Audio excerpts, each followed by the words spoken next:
السلام علیکم اسٹوڈینٹس، یہ ہمارا لیکچر 2 ہے جس کے اندر ہم لوگ چیپٹر نمبر 9 ڈسکس کریں گے۔ چیپٹر نمبر 9 آپ کو پتا ہے مواصلات، ذرائع آمد و رفت اور انسانی ذرائع کی ترقی ہے، یعنی کہ اس کے اندر ہم دیکھیں گے، سب سے پہلے ہم دیکھتے ہیں کہ مواصلات، ذرائع آمد و رفت کا کیا مین رول ہے۔ ٹھیک ہو گیا؟ آپ کو پتا ہے کہ جو ہماری ٹرانسپورٹ سسٹم ہے، اب اس کی اگر ہم بات کرتے ہیں تو پہلے اگر آپ پرانے زمانے کی بات کرو تو اس کے اندر ٹرانسپورٹ سسٹم کا اتنا زیادہ کوئی اہمیت نہیں تھی، مطلب تب آپ کی نہ تو سڑکیں اچھی تھی، نہ آپ کے پاس کوئی ہوائی جہاز تھا، نہ آپ کے پاس کوئی بسیں وغیرہ تھی۔ لیکن اگر آپ آج کی بات کرو تو آج آپ کے پاس ہر طرح کی سہولت موجود ہے۔ تو یہ کمیونیکیشن اینڈ ٹرانسپورٹیشن کیسے آتی ہے؟ جب آپ کے پاس ٹیکنالوجی زیادہ ہوگی تو آپ کی جو یہ آمد و رفت ہے وہ بھی کیا ہو جائے گی؟ زیادہ ہو جائے گی۔ تو یہ ہمارے پاس کیا کہلاتا ہے؟ ذرائع مواصلات اور آمد و رفت ہے، جو مین اس پوائنٹ کے اندر سارا اس نے ایکسپلین کیا ہوا ہے کہ جتنی آپ کے پاس آمد و رفت ہوگی، جتنے آپ کے پاس ذرائع ہوں گے، جتنی آپ کے پاس ذرائع مواصلات کی ترقی ہوگی، اتنا ہی آپ زیادہ سے زیادہ آپ کی جو پیداواری مصارف ہے اس میں کمی آتی جائے گی اور آپ دن بہ دن کیا کرتے جائیں گے؟ ترقی کرتے جائیں گے۔ اس کے بعد ہمارے پاس جو مین ٹاپک ہے اس کا، وہ ہمارے پاس آ جاتا ہے ذرائع آمد و رفت۔ ذرائع آمد و رفت کی اگر ہم بات کریں تو آپ کے پاس اس کے اندر آ جاتے ہیں جیسے ہماری یہ روڈز ہیں یعنی کہ شاہراہیں ہیں، ہائی ویز ہیں یعنی کہ ریلویز ہیں، اس کے بعد ہوائی جہاز ہیں، اس کے بعد بندرگاہیں ہیں یا جہاز رانی یعنی کہ شپنگ جو ہوتی ہے۔ تو یہ سارا کس کے اندر آپ کے پاس آتا ہے؟ ذرائع آمد و رفت کے اندر آتا ہے۔ اب اس کے اندر پہلا پوائنٹ ہمارے پاس آ جاتا ہے سڑکوں کا جال۔ سڑکوں کا جال ہمارے پاس اب کیا ہوتا ہے وہ ہم دیکھتے ہیں۔ سڑکوں کا جال کے اندر اگر آپ بات کرو تو آپ کے پاس آ جاتے ہیں سڑکیں کسی بھی ملک کے مختلف حصوں اور دوسرے ممالک کے ساتھ روابط میں اہم کردار ادا کرتی ہیں۔ آپ کو پتہ ہے کہ سڑک جو ہوتی ہے، روڈ نہیں ہوگا تو آپ ایک ملک سے دوسرے ملک، ایک جگہ سے دوسری جگہ نہیں جا سکتے، تو روڈ کا ہونا ضروری ہوتا ہے۔ آپ اکیلے روڈ کے بغیر آپ کبھی بھی چل نہیں سکتے، نہ آپ ڈرائیو کر سکتے ہیں، نہ آپ خود چل سکتے ہیں پیدل۔ پھر آپ کے پاس وہ کیا کہتا ہے کہ اس کی کچھ وجوہات ہیں۔ اب وجوہات ہمارے پاس کیا ہے مینلی، وہ اب ہم ڈسکس کرتے ہیں۔ آپ کے پاس وجوہات وہ کہتے ہیں سڑکوں کے ذریعے سفر نسبتاً سستا ہے پڑتا ہے اور زیادہ محفوظ ہوتا ہے۔ اوبویسلی سی بات ہے کہ جب آپ سڑکوں کی بات کرتے ہو تو آپ کا جو سفر ہوتا ہے وہ نسبتاً کیا ہوتا ہے؟ سستا ہوتا ہے۔ آپ کو کچھ بھی استعمال نہیں کرنا پڑتا، نہ تو آپ کو کوئی کوسٹ لگانی، پیسے لگانے پڑتے ہیں، تو اس طرح آپ کا کیا ہوتا ہے؟ سفر آسان ہوتا ہے۔ اس کے بعد آ جاتے ہیں بہت سے علاقوں تک رسائی کے لیے سڑکیں ایک واحد ذریعہ ہے۔ اوبویسلی سی بات ہے کہ جو سڑک ہوتی ہے، سڑک کے بغیر آپ ایک جگہ سے دوسری جگہ رسائی حاصل نہیں کر سکتے، تو سڑک کا لازمی ہونا ضروری ہوتا ہے۔ پھر آپ کے پاس نیچے وہ بتا رہا ہے کہ پاکستان میں سڑکوں کی لمبائی 2,51,845 کلومیٹر ہے، تو یہ آپ کے پاس ایم سی کیو ہے۔ پھر نیچے والی لائن میں اگین وہ آپ کو بتا رہا ہے کہ پاکستان میں سڑکوں کی تعمیر کی بحالی جو تھی وہ کس نے کی تھی؟ این ایچ اے کے سپورٹ تھی، اور اس نے ہی یہ سارا کام کیا۔ نیچے پھر کچھ پوائنٹس وہ بتا رہا ہے، یہ آپ نے سارے کا سارا پوائنٹ جو ہے شورٹ کے لیے تیار کرنے ہیں۔ پھر ہمارے پاس نیچے کچھ پاکستانی ریلوے ہیں۔ پاکستانی ریلوے کو اگر ہم ڈسکس کریں تو آپ کے پاس آ جاتا ہے برصغیر میں ریلوے کا نظام انگریزوں کے دور حکومت میں آیا۔ آپ کو پتا ہے کہ برصغیر میں جو ریلوے کا نظام ہے کب آیا تھا؟ انگریز کے دور حکومت میں آیا تھا، اور تب سے ہی لوگوں میں پاکستان میں بھی یہ کام شروع ہو گیا۔ پھر ہمارے پاس نیکسٹ پوائنٹ میں جو آ جاتا ہے اس کے اندر ہم ڈسکس کر سکتے ہیں پاکستان کا جو ریلوے کا روٹ ہے وہ ملک میں 7791 کلومیٹر ہے، یہ آپ کے پاس ایم سی کیو ہے۔ اس کے بعد پاکستان میں محکمہ ریلوے میں کتنی گاڑیاں ہیں؟ 577، یہ بھی ایم سی کیو ہے۔ کتنے ڈبے ہیں؟ یہ بھی ایم سی کیو ہے۔ تو یہ پورا کا پورا پیج آپ کا ایم سی کیو بیس ہے، جو آپ نے اچھے طریقے سے پڑھنا ہے اور تیار کرنا ہے۔ اس کے بعد آ جاتا ہے پاکستان ریلوے کے مسائل کے۔ پہلا مسائل آپ کے پاس آ جاتا ہے کرپشن۔ کرپشن کس لحاظ سے کہ مثال کے طور پر اگر آپ نے ٹکٹ خریدی ہے تو اگر ہو سکتا ہے ٹکٹ جو ہے کم پیسوں کی، اور اگر وہ آپ کو زیادہ پیسوں کی دے تو یہ ہمارے پاس کیا ہوتی ہے؟ کرپشن ہوگی۔ سیکنڈ پوائنٹ آ جاتا ہے غیر منافع بخش روٹ۔ وہ کیا ہے کہ مثال کے طور پر سیاسی اور معاشی وجوہات کی بنا پر کئی ایسے روٹس پر گاڑیاں چلائی جا رہی ہیں جو آپ کے پاس غیر منافع بخش ہیں، وہ وہاں پہ اجازت نہیں دی گی لیکن پھر بھی آپ چلا رہے ہیں۔ تھرڈ آپ کے پاس آ جاتا ہے دیگر وجوہات میں کیا آ جاتا ہے کہ اگر ہم ماضی کی بات کرو تو ماضی میں اتنی زیادہ سہولیات نہیں تھی، لیکن اگر آپ پریزنٹ کی بات کرو تو بہت زیادہ آپ کے پاس سہولیات موجود ہیں۔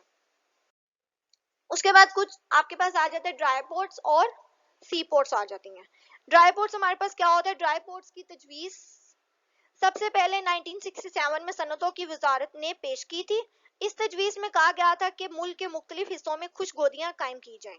ٹھیک, اس کے اندر اس نے ڈرائی پورٹس بتایا ہوا ہے اور سی پورٹس کے بارے میں بتایا ہوا ہے کہ پھر نیچے وہ کہتے ہیں کہ 80 آپ کے پاس نیشنل این ایل سی کے قیام سے لاہور کی خشکودیوں کو کافی تقویت حاصل ہوئی, یعنی کہ این ایل سی نے لاہور میں خشکودیاں بنائی تھی اور اب تک بنتی جا رہی ہیں.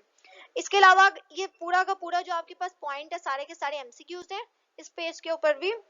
پھر نیکسٹ ہمارے پاس آ جاتا ہے ذرائع مواصلات. ذرائع مواصلات ہمارے پاس کیا ہے, کمیونیکیشن کا کیا سسٹم ہے.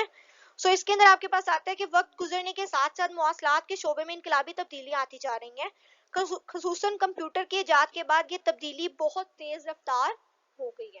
اس میں وہ کیا کہہ رہا ہے کہ اگر آپ دن بہ دن دیکھو تو آپ کے پاس دن بہ دن آپ یہ دیکھتے ہیں کہ آپ کی جو تبدیلیاں, آپ مثال کے طور پر اگر آپ پاسٹ کی بات کرو تو وہاں پر کمپیوٹر یا لیپ ٹاپس وغیرہ کی سہولیات موجود نہیں تھی, لیکن اگر آپ پریزنٹ کی بات کرو تو یہ ساری کے سارے مواصلات موجود ہیں. تو دن بہ دن ٹیکنالوجیز کی وجہ سے آپ کی ہر چیز میں ترقی ہو رہی ہے.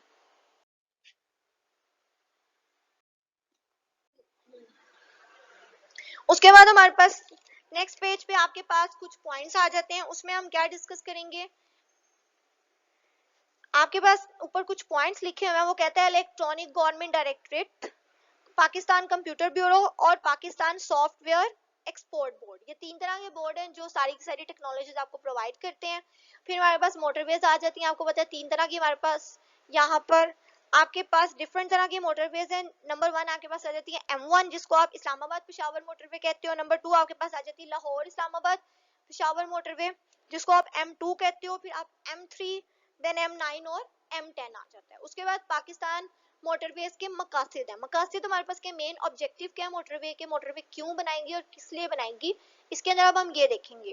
آپ کے پاس کیا پوائنٹس ہیں. پہلا وہ کہتا ہے معاشی ترقی کے لیے مربوط بنیادی ڈھانچے کی فراہمی, یعنی کہ جب موٹر وے بنائی گئی تو آپ کے لیے ایک شہر سے دوسرے شہر میں جانے کے لیے آسانیاں پیدا کر دی گئی. پھر وہ کیا کہتے ہیں, نیکسٹ پوائنٹ وہ کہتا ہے کہ پاکستان کے کم ترقی یافتہ اور دشوار گزار علاقوں تک رسائی, یعنی کہ جو پاکستان کے علاقے جہاں پر اتنی زیادہ ترقی نہیں کی جا رہی تو موٹر وے کے ذریعے وہاں پر ترقی کی جا سکتی ہے. اس کے بعد وہ کہتا ہے کہ جو سبزیاں ہیں, پھل ہیں اور دیگر اجناس ہیں ساری موٹر وے کے ذریعے ایک جگہ سے دوسری جگہ پہنچائی جا سکتی ہیں.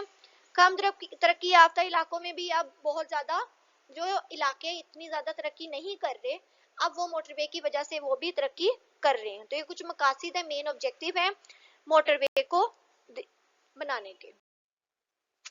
پھر ہمارے پاس آ جاتا ہے محنت کی حرکت پذیری کیا ہوتا ہے. اب محنت کی حرکت پذیری سے کیا مراد ہے. مزدوروں کو اپنی صلاحیت اور قابلیت کی بنا پر ایک پیشے کو چھوڑ کر دوسرے پیشے میں اور ایک مقام کو چھوڑ کر دوسرے مقام پر چلے جانے کو ہم کیا کہتے ہیں, محنت کی حرکت پذیری کہتے ہیں. یعنی کہ آپ ایک جگہ سے ایک شعبے کو چھوڑ کے کسی دوسرے شعبے میں چلے جاؤ تو یہ کیا کہلاتا ہے, محنت کی حرکت پذیری کہلاتی ہے. پھر اس کے اندر کچھ ہمارے پاس پوائنٹس آتے ہیں. پہلا پوائنٹ آپ کے پاس آ جاتا ہے پیشہ ورانہ حرکت پذیری, یعنی کہ مثال کے طور پر ایک مزدور اگر بہت زیادہ محنت کر رہا ہے کسی ایک شعبے کے اندر اور اس کو وہاں پر اچھی پیمنٹ نہیں دی جا رہی تو وہ کیا کرے گا, اس جاب کو چھوڑ کے وہ کسی دوسری جاب میں جائے گا اور وہاں پر جا کر اپنا کام شروع کر دے گا. تو یہ ہمارے پاس کیا ہوگا, پیشہ ورانہ حرکت پذیری کہلائے گی. سیکنڈ پوائنٹ ہمارے پاس آ جاتا ہے جغرافیائی حرکت پذیری. تو جغرافیائی حرکت پذیری کیا ہوتا ہے کہ آپ ایک گاؤں کو چھوڑ کے دوسرے کسی شہر میں چلے جاؤ یا کسی دوسرے گاؤں میں چلے جاؤ تو یہ ہمارے پاس کیا ہوگا, معاشی حرکت پذیری ہوگی, جغرافیائی حرکت پذیری ہوگی. تھرڈ ہمارے پاس آ جاتا ہے معاشی حرکت پذیری. وہ کیا ہوگا کہ ایک طبقے کو چھوڑ کے کسی دوسرے طبقے میں چلے جانا. اور پھر ہمارے پاس کیا آ جاتا ہے افقی حرکت پذیری. ہمارے پاس کیا ہوگا کہ آپ افقی طور پر, یعنی کہ فار ایگزامپل آپ ایک پرائیویٹ ادارے میں جاب کر رہے ہو, اب آپ کو کسی گورنمنٹ میں جاب مل گئی ہے تو آپ پرائیویٹ کو چھوڑ کے گورنمنٹ میں چلے جاؤ تو یہ کیا ہوگا, افقی حرکت پذیری ہوگی. اور لاسٹ آ جاتا ہے عمودی حرکت پذیری. عمودی حرکت پذیری کیا ہوتا ہے کہ آپ کسی نچلے درجے کی جاب کو چھوڑ کے کسی اچھے لیول کی جاب پہ چلے جاؤ تو یہ ہمارے پاس کیا ہوگا, عمودی حرکت پذیری ہوگی. پھر ہمارے پاس آ جاتا ہے آبادی کی تعلیم. نیچے ڈسکس کی گئی ہے آبادی کی تعلیم جو ہے دن بہ دن کیسے انکریز ہو رہی ہے. اگر آپ کے پاس جتنی ٹیکنالوجی ہوگی, جتنی سہولتیں ہوں گی, اس کے مطابق ہی آپ کی آبادی کی بھی انکریمنٹ زیادہ ہوگی, اتنی زیادہ ہی آپ تعلیم حاصل کر سکیں گے. اس کے بعد آپ کے پاس نیکسٹ پوائنٹ جو ہے ہمارے پاس